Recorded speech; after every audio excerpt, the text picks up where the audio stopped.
ginnaaw bu mu daal di joxe 210 millions exactement de caution donc nag mbokk yi Wally nag donc libéré nañ ko exactement dans l'affaire Amadou Sall ginnaaw bu mu daal di présenté au Arfan dans les locaux du pôle judiciaire financier alors naka la daal di jàngatee li nga xam ne moo di kaw Wally seul à être libéré sur ce dossier exactement impliquant 6 personnes. waaw balaa may ñëw ci waa kii bi dossier Wally bi. Fallou dama bëgg nga déglu son avocat Abdou Dialy Kane maître Abdou Dialy Kane lu mu wax démb ba pare ñu ñëwaat ci loolu. A été inculpé pour les infractions d'association de malfaiteurs et de blanchiment de capitaux. Nous avons cru devoir, pour éviter toute surprise, procéder à la consignation du montant de 210 millions relatif à une transaction portant sur un véhicule. Alors, à la suite de ça, le juge d'instruction lui a accordé la liberté provisoire. Je tiens à préciser, parce qu'il y a beaucoup d'amalgames qui sont faits autour de la question de consignation. La consignation n'a absolument rien à voir avec la culpabilité. La consignation, c'est une offre qui est faite à une personne poursuivie par le code de procédure pénale. Et que donc, à la fin de la procédure, si la justice considère que la personne qui a procédé à la consignation est innocent, les sommes qui ont été consignées vont lui être restituées. Donc il faut arrêter de faire cet amalgame en considérant qu'une personne qui consigne fait un aveu de culpabilité. Donc globalement, c'est ce qu'on peut retenir à la suite de cette audience. Ibrahima Wally Seck est totalement libre de ses mouvements et maintenant la procédure d'instruction va continuer jusqu'à son terme. Il est fort, Ibrahima Wally Seck. Bon, voilà. Alors donc inculpé, le mot inculpé, voilà. C'est-à-dire l'inculpation de Wally Seck, qu'est-ce que ça veut dire? Il a été inculpé par un rapport de CENTIF. Okay. Donc le procureur financier judiciaire. Mais Abdou Dialy Kane wax na lu am solo Arfan. Voilà. nee na éviter leen ñi ci jàpp ni Ibrahima Seck wala Wally dafa remboursé wu dafa cautionné. Non, on n'a pas dit remboursé. De cette affaire, on a parlé de consignation. Wally Seck dafa jot a xaalisam Arfan. Exactement. Il faut le préciser ba tey mi en présomption d'innocence am àtteeguñu fayul dafa cautionné Arfan. Exactement xam nga quand Fallou. boo gisee ma def. Excusez-moi boo gisee ma def ñu déglu tuuti avocat am Abdou Dialy Kane c'est pour que ñu leeral tuuti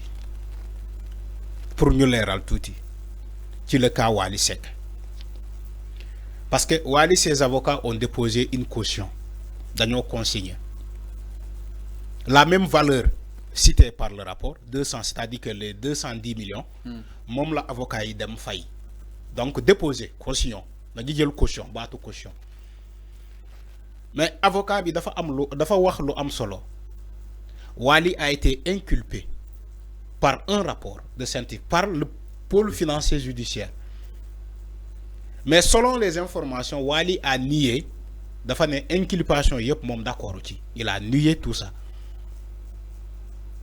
mais quand même ils ont déposé une somme de 210 millions pour que Wally retrouve la liberté provisoire pour mu mën a vaquer à ses occupations je crois que loolu la ñuy retenir loolu moo am solo mais on n'a pas dit que Wally il est coupable attention inculpé et coupable c'est pas la même chose ñi waxuñu fi baatu coupable. Maître Dialy Kane leeral na si voilà on n'a pas dit que Wally est coupable. déedéet waxuñu loolu. dañu ne.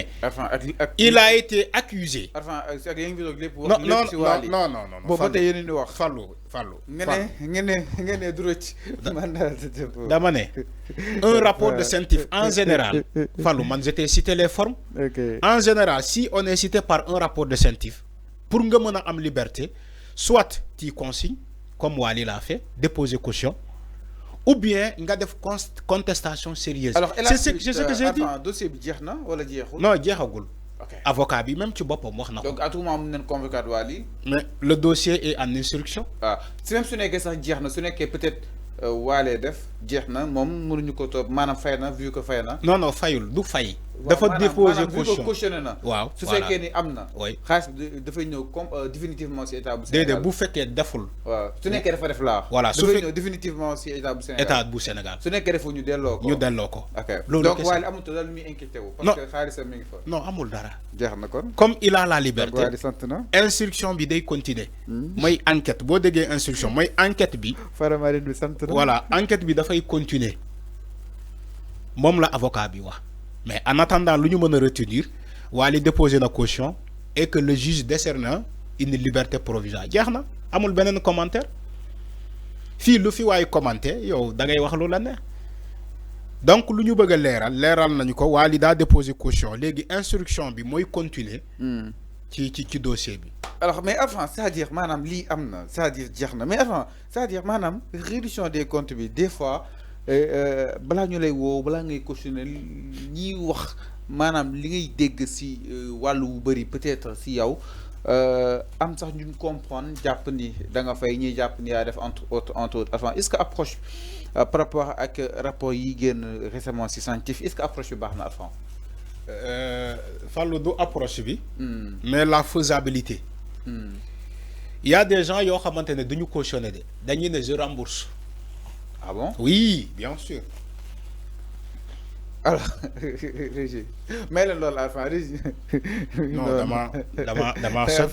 dama soj. Alors, donc Fallou. Alors, tu es enrhumé. Je suis enrhumé, oui. Alors, Fallou, il y a des gens yoo xamante ne gis nañu ko fii ci la reddition des comptes. Des gens qui disent je rembourse. Je rembourse l'argent. Pas déposer une caution. Il y a ce qu'on appelle déposer une caution. Il y a ce qu'on appelle rembourser. Qui la reddition des comptes, il y a des gens qui ont damay rembourser, damay fay. Des gens qui ont remboursé l'argent et on les a laissés partir. Mais les rapports de scientifiques, souvent, les gens, ils déposent des cautions. Même la reddition des comptes, il y a des gens qui ont déposé des cautions. Ils ont consigné en attendant cette affaire l'air. Lolo qu'est-ce que c'est là? Mais si nous avons battre remboursé et battre cautionné. Cautionné, moi, damay dougal khalis en attendant sama dossier l'air pour éviter la prison. Mais rembourser, moi, yow ti accepte luñ lay ji mané wa légui man damay rembourser paré na pour rembourser. Alors mais avant dañuy naan tout le temps tamit affaire caution affaire caution bi ñu ne ñu amul caution comme ñoom ñoo nekk ci kaso bi loolu itam naka na ko daal di jàngatee c'est-à-dire mën la tudd ci dara te defoo ko enquête bi di continuer yow lan moo la leer ni ko defoo ko exemple fekk mandat de dépôt la soo nekkee amoo caution doo mën a libre concrètement loolu itam naka na ko daal di jàngatee parce que ñoom ñëpp arfan ñëpp am seen présomption d'innocence en attendant ñuy jeexal li nga xam ne mbir yi parce que tey Moustapha Diop am na liberté provisoire ni si ñëw ça veut dire quelque chose en fait entre autres oui mais boo amulee caution soo amulee caution nooy def da ngay dem kaso waa léegi da ngay dem kaso léegi am caution fay ko am caution si nga dem kaso waaw bien sûr au moins que nga andi contestation sérieuse Fallou da ngay déglu mais ñu ne seen ci surtout des mandats de dépôt non déedéet waaw mandat de dépôt bi waaw lu lay wax mandat de dépôt bi mën nga ko éviter ginnaaw nga def ñaari mbir mi ban ak ban déposer caution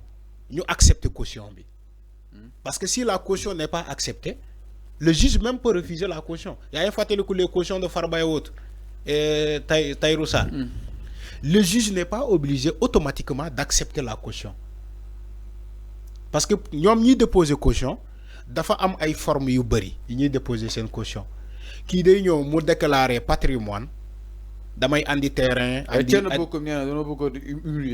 ma ñëw Thierno il prend le dossier de Wally pour faire de la politique man nekkuma foofu xaaral ma ñëw dama ne ci forme de caution bi am na ñoo xamante ne dañuy déposer ay mbirum suuf kii ne jël naa sama terrain bi nekk Mbaan kii jël naa sama terrain bi nekk Thiès jël naa sama kër bu nekk Mbour Saly def ko comme caution le juge ne la yow patrimoine bi nga déposé man duma ko accepter pour ginnaaw ni que pour diverses raisons est-ce que yow li nga déposé comme caution ñun toutefois buñ ko évaluer est-ce que mën naa rembourser somme buñ lay jiiñ.